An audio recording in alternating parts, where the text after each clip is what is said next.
নবী আসবে না, যে আজানের নবী আমার পিছনে দাঁড়াবে না, যে আজানের কারণে ইমামতি করবে না, এই আজান আমি কার জন্য দেব?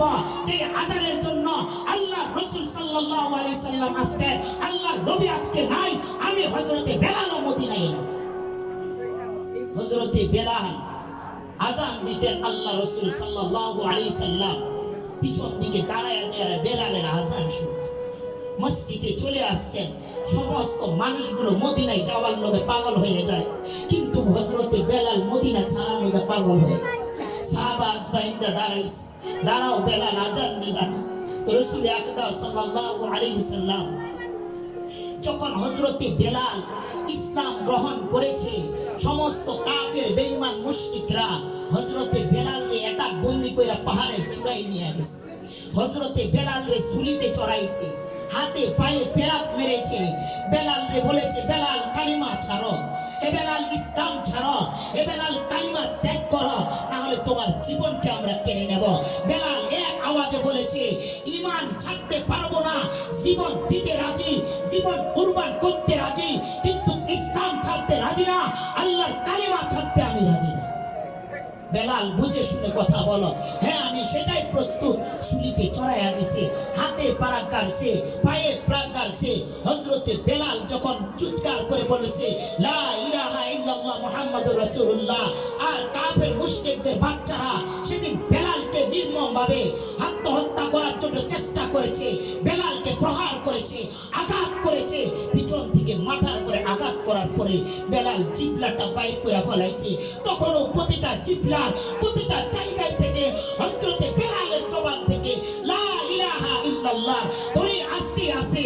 হযরতে বেলালের জিহ্বাটা টান দিয়ে কাফেররা পেরাক মেরেছে, পেরাক গেড়েছে হযরতে বেলালের জবান থেকে। তখনও কালিমার আওয়াজ আসতেছে। বেলাল তখন যখন মুক্তি পাইছে, বেলাল আল্লাহ রাসূলের কাছে উপস্থিত হয়েছে। বেলালকে আল্লাহর নবী জিজ্ঞাসা করছে, ও বেলাল কেন থুতলাও?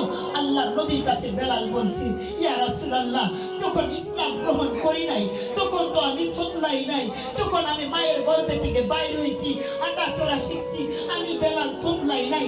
যখন ইসলাম গ্রহণ করেছি তখন থেকে আমি থুতলাই। বলতেছি কেন বা কি কারণে? ওগো আল্লাহর নবী, আপনার দিনে কালিমা, আপনার পুরানো কালিমা যখন আমি পড়েছি, আর সমস্ত কাফেররা একদল হয়ে আমার উপরে নির্যাতন আর জুলুম করেছে, পাহাড়ের চূড়ায় নিয়ে গেছে, আমাকে ছুরিতে উঠাইছে, হাতে পায়ে পেরাক মেরেছে, জিহ্বার টান দিয়ে পেরাক করেছে, আর বলেছে বেলাল কালিমা ছাড়ো, ইসলাম ছাড়ো, দ্বীন ছাড়ো, আর ইসলামকে ভুলে যাও। আমি বলেছি, ওগো নবী, ওগো হাবিব, আমি বলেছি পৃথিবীর জীবন দিতে পারি, হযরতে বেলালকে কুরবান করতে পারেন, এ বেলাল জীবন নিয়ে নিতে পারেন, বেলাল ইন্তেকাল করতে পারে, বেলাল ইসলাম ছাড়তে পারে না, বেলাল কালিমা ছাড়তে পারে না। আমি কালিমা ছাড়বো না, এতে আমার মতো বেলালের জীবন থাক আর নাই থাক, আমি বেলাল ইসলামকে নিয়ে বাঁচবো। ও আল্লাহর নবী, যখন আমার গায়ে এত আঘাত করেছে, জিহ্বার টান দিয়ে পেরাক মেরেছে, ও আল্লাহর নবী, তখন থেকে সেদিন থেকে আমার জবান ভার ভার, আমি সেদিন থেকে তোতলাই। ও আল্লাহর নবী, তার আগে আমি তোতলাইতাম না। ও মুসলমান, ও নবীর উম্মত, ও নবীর প্রেমের আশিকরা, ও আল্লাহর পাগল বান্দারা, বলেন তো ইসলামের জন্য কে কষ্ট করে নাই? নবীর রাসূলের দেখেন ইতিহাস, সাহাবা আজমাইনদের ইতিহাস দেখেন, আল্লাহর রাসূলের পায়েতে পায়েতে কষ্ট, তায়েফে গেছেন, পাথর নিক্ষেপ করেছেন, মক্কার কাফের বাচ্চারা জ্বলন্ত কয়লার উপরে আল্লাহর রাসূলকে টানা করেছে, পাথর নিক্ষেপ করেছে, রক্ত ধরেছে, দৌড়াইতে দৌড়াইতে আল্লাহর রাসূল সাল্লাল্লাহু আলাইহি সাল্লাম আব্বাসের বাড়ি পর্যন্ত দৌড়াইয়া গেছে। প্রতিটা জিন্দেগি কইরা দেখেন, রাসূলুল্লাহ সাল্লাল্লাহু আলাইহি সাল্লাম যখন আব্বাসের বাড়িতে গেছে, আব্বাস চিনে নাই, আব্বাস চিনে নাই এটা আখেরি জামানার পয়গম্বর, আব্বাস চিনে নাই এটা শেষ নবীর পয়গম্বর।